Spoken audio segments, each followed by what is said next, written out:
ওখানে দেশের বর্ডারে আমাদের দেশকে রক্ষা করছিলাম, হ্যাঁ, আর কেউ কেউ আমার ঘরেই ঢোকার চেষ্টা করছিল, হ্যাঁ, ঢুকে আমার সম্মানহানি করবে বলে।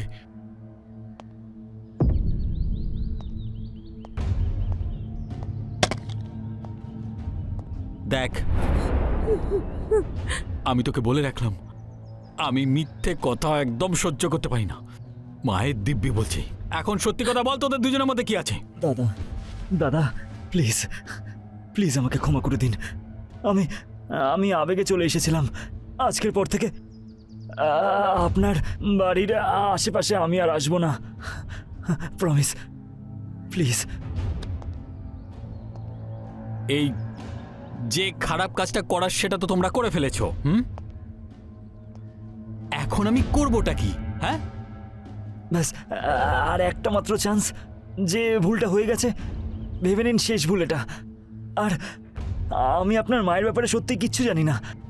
আমি তো শুনেছিলাম যে ওনাকে সাপে কামড়েছিল। ওই সাপটা তুই ছিলিস। প্লিজ না, না।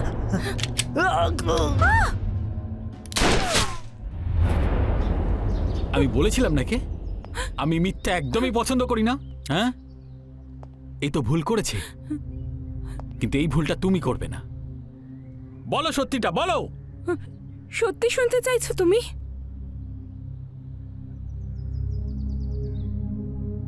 যতটা ভুল আমি করেছিলাম তার থেকে অনেক বেশি ভুল তুমি করেছো। তুমি এর জন্য দায়ী। তুমিও এই ভুলের সমান ভাগীদার। মনে আছে তোমার, যখন আমাদের বিয়ে হয়েছিল?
বাবা, এত তাড়াতাড়ি চলে যাবি, তাহলে এলি কেন?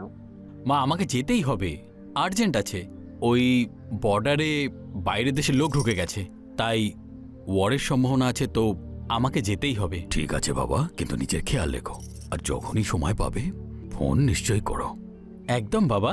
ঠিক আছে বাবা, যা, আর নিজের বউকে বোঝাস। ও হয়তো তোর জন্য ভয় পাচ্ছে। এক্ষুনি বুঝিয়ে আসছি আমি। ও না থাকলে আমার ভালো লাগে না। কি করব সুগন্ধা, এটা হলো আর্মির চাকরি, যেতে তো হবেই। আরে কি হয়েছে তোমার? এত উদাস কেন তুমি? মন খারাপ হবে না কেন?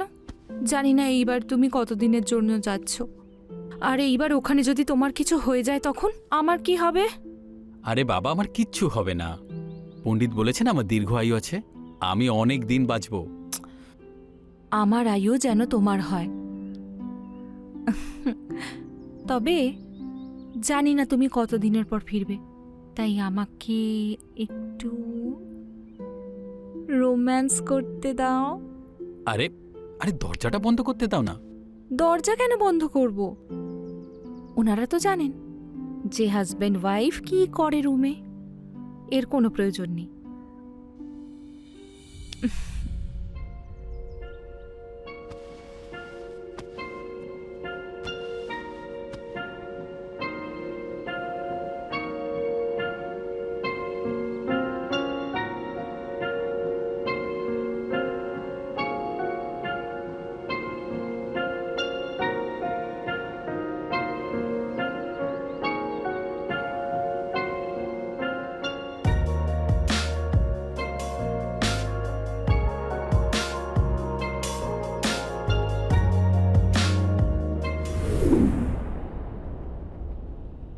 তারপর তারপর কি হয়েছিল? বাবা, কিছু কথা আমি ওর সঙ্গে একা বলতে চাই। আমার অস্বস্তি হবে বলতে, তাই আপনি বাইরে চলে যান। আচ্ছা, অস্বস্তি হচ্ছে তোমার? করার সময় অসুবিধা হয়নি? হ্যাঁ বাবা, তুমি কোথাও যাবে না, বসো এখানে। চুপচাপ বলো এরপরে কি হয়েছিল। ঠিক আছে, বলছি। যখন তুমি জম্মু গেলে আর তোমার সাথে কথা হতো আমার, আর মাঝে মাঝে অনেক সপ্তাহ কথাও হতো না, তখন কখনো কখনো বর্ডারের আশেপাশে নেটওয়ার্ক থাকেই না। আমি জানি, সেই জন্যই তো আমি আমার মন ভালো রাখার জন্য ইনস্টাগ্রাম চালাতাম আর রিলস দেখতাম, অন্যমনস্ক থাকতাম। রিলস যদি ভালো লাগতো তখন মাঝে মাঝে কমেন্টও করে দিতাম। তারপর সেখানেই আমার দেখা হয় সুরেশের সঙ্গে, আর তারপর আমাদের মধ্যে ঘনিষ্ঠতা বাড়তে থাকে। কেউ জেগে নেই তো? না, এই সময় তো পসিবলই নয়, সবাই ঘুমিয়ে পড়েছে এখন। বলছিলাম যে তোমাকে ফটোর থেকে রিয়েলে বেশি সুন্দর লাগে। যেভাবে তুমি এলে আমার বিশ্বাসই হচ্ছিল না যে তুমি আসবে। এবার তুমি ডাকবে, আমি আসবো না? আমি আর ফটো দেখে দেখে আর কতদিন কাজ চালাবো? মন চায় যে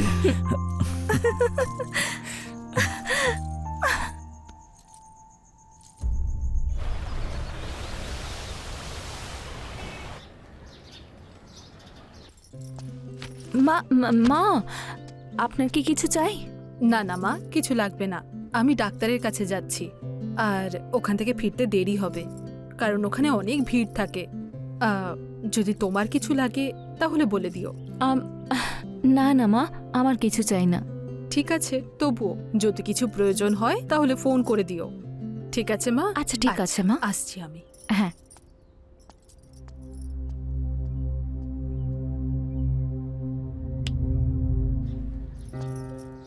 শোনো, আমি বৌমাকে জিজ্ঞেস করেছি, ওর কিছু লাগবে না।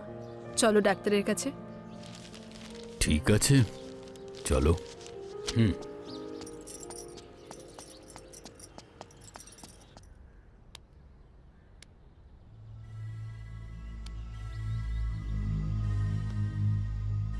হ্যালো, হ্যাঁ হ্যালো ডিয়ার। তুমি কি ফ্রি? হ্যাঁ, বলতে গেলে তোমার জন্য তো অলওয়েজ ফ্রি আমি। তাই নাকি? তাহলে একটা কাজ করো, সন্ধেবেলা অবধি বাড়িতে কেউ থাকবে না, আমার সঙ্গে দেখা করতে আসবে? আসবে? আসবে না ধরে নাও, এসে গেছি। আচ্ছা ঠিক আছে, দেখা হচ্ছে তাহলে। Come in.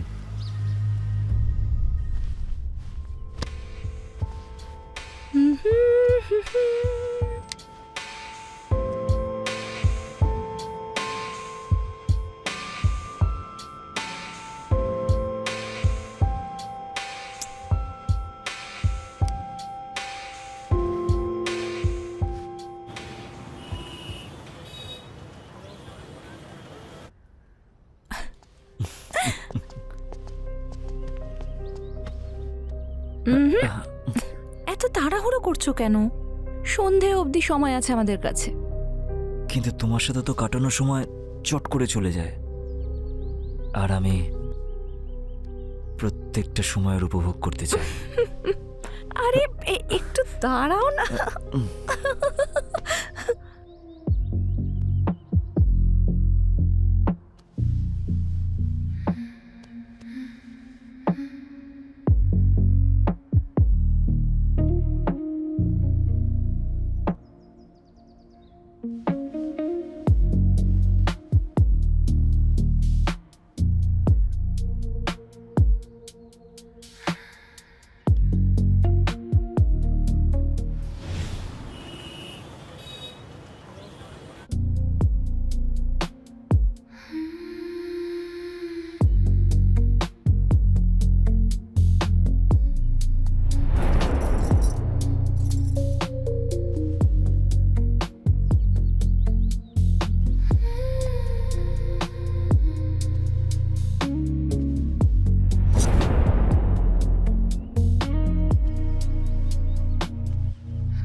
শোনো না, কি হলো আবার?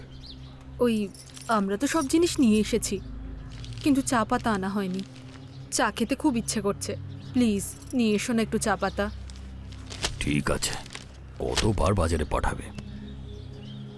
আচ্ছা, নিয়ে আসছি। হ্যাঁ।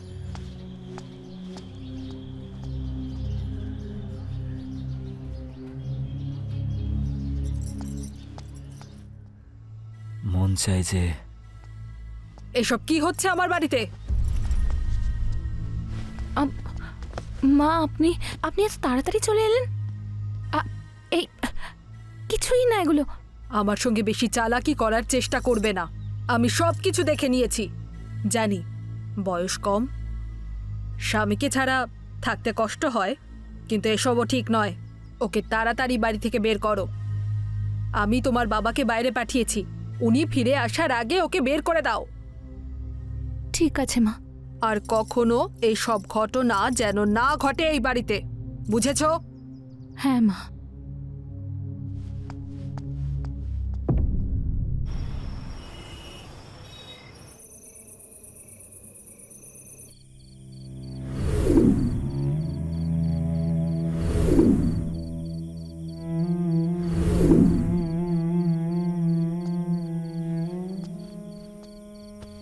কি হয়েছে সুগন্ধা? আজ এত রাত অব্দি এখানে বসে আছো? হ্যাঁ, কি চিন্তা করছো? তোমার শরীর ঠিক আছে তো? শরীর টরীর সব ঠিক আছে, শুধু একটা ভয়ঙ্কর স্বপ্ন দেখেছি। স্বপ্ন?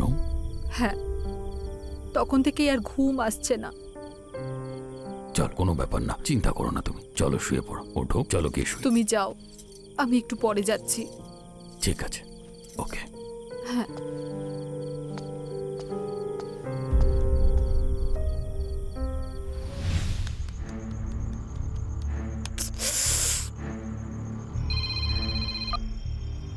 হ্যালো। হ্যালো। এই বুড়িটাও না দরজায় পাহারা দিয়ে বসে আছে, নড়ছেই না। আমার না মনে হচ্ছে না যে আজকে আমরা দেখা করতে পারবো। যদি এই বুড়িটাকে এই রাস্তা থেকে সরিয়ে দিই তাহলে? কি? এটা পসিবল কি? কিন্তু কি করে হবে? মানে যদি এরকম কিছু হয়ে যায় যে সাপও মরলো আর লাঠিও ভাঙলো না? সাপ। সাপ শুনে মনে পড়লো, তোমাদের এখানে তো প্রায়ই সাপ ঘুরে বেড়ায়। নিউজ দেখো না নাকি? প্রায় এই খবর বেরোয় যে একটা সাপ একে কামড়েছে আর একটা সাপ ওকে কামড়েছে। যদি এই বুড়িটাকেও সাপে কামড়ায় তাহলে? Best idea. কিন্তু বুড়িটাকে সাপ কামড়াবে কি করে? তুমি চিন্তা করো না, আমার এক বন্ধু সাপুরি আছে, ওকে আমি একটা বিষধর সাপ আনতে বলবো, আর যেদিন তোমার শ্বশুর বাড়িতে থাকবে না সেই সুযোগটা কাজে লাগিয়ে ওই সাপটাকে তোমার শাশুড়ির রুমে ছেড়ে দেব, যেটাতে সেই সাপটা বুড়িটাকে কামড়াবে আর তোমার শাশুড়ি আমাদের রাস্তা থেকে সরে যাবে। হ্যাঁ হ্যাঁ হ্যাঁ, ওই যে শ্বশুর মশাই আছেন না, উনি তো যাওয়া আসা করতে থাকেন, ওনাকে নিয়ে চিন্তা করো না। শুধু তুমি তাড়াতাড়ি সাপটা আনার ব্যবস্থা করো আর বাড়িতে চলে এসো। পারফেক্ট, ঠিক আছে, আমি তাহলে সেই কাজে লেগে পড়ছি। Okay, bye, love you. Love you too. বুড়ি একটা।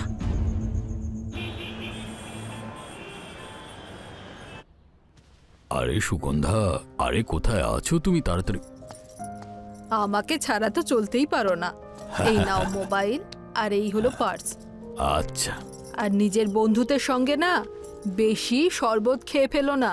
ওহো, আরে শোনো তুমি, এটা হলো পুরোহিতদের বিয়ে, এখানে ওইসব জিনিস একদমই পাওয়া যায় না। যদি আমি আগেই জানতে পারতাম যে পাশেই বিয়ে বাড়ি, তাহলে আমি খেয়ে বাড়ি ফিরে আসতাম। দেখো, এখন আমি কাল বিকেলেই ফিরবো, ঠিক আছে?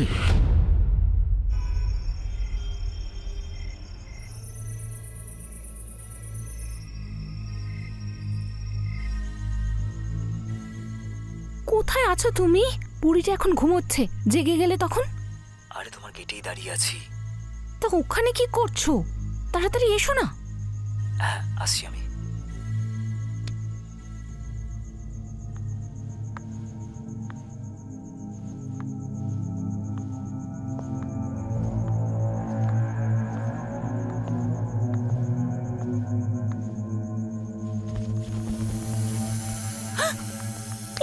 এই সাপটা কোথায় যাচ্ছে? সে তো ওদিকে ঢুকে গেল। তুমি চিন্তা করো না, এই দেখো আমার কাছে বিষ আছে। আমি বুড়িটার বডিতে সাপে কামড়ানোর দাগ দিয়ে দেবো, আর তারপর ইঞ্জেকশন দিয়ে বিষটা পুশ করে দেবো। সবাই ভাববে সাপে কামড়েছে।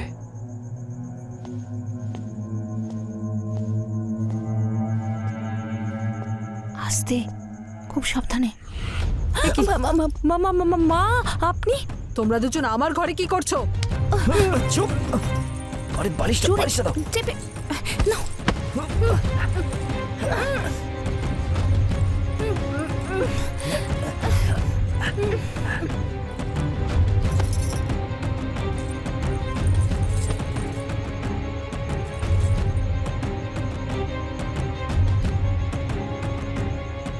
উফ, বাঁচা গেল। এবার তুমি কাজ সরো।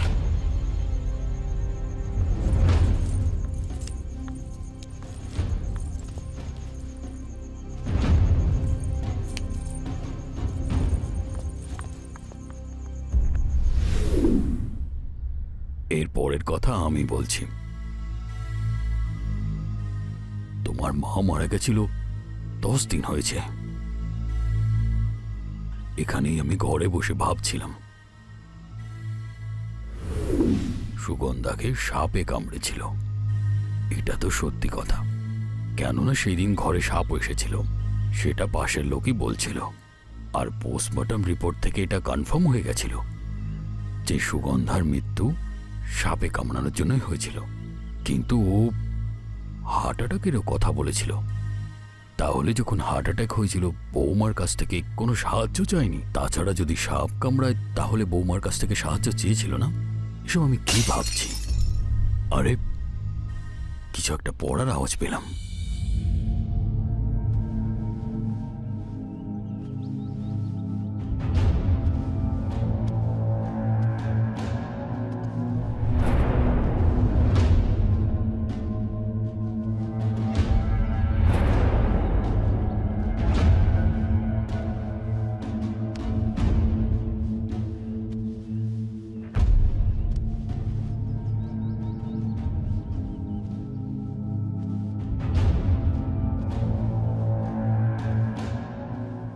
হ্যালো হ্যালো বাবা অজিত। তুমি যাই করেছো তার একটাই শাস্তি আছে, মৃত্যু। না না বাবা, তোমার সামনে এখন পুরো জীবন পড়ে আছে। আমার আর কি আছে? আমি তো আর কয়েকদিনই বাঁচব। যে কটা দিন আছে আমি জেলে থেকে কাটাবো, কোনো অসুবিধা নেই। আর তাছাড়া আমার স্ত্রীও তো মারা গেছেন। বাবা তুমি পুলিশকে ডাকো, আর এই পুণ্যর কাজটা আমাকে করতে দাও।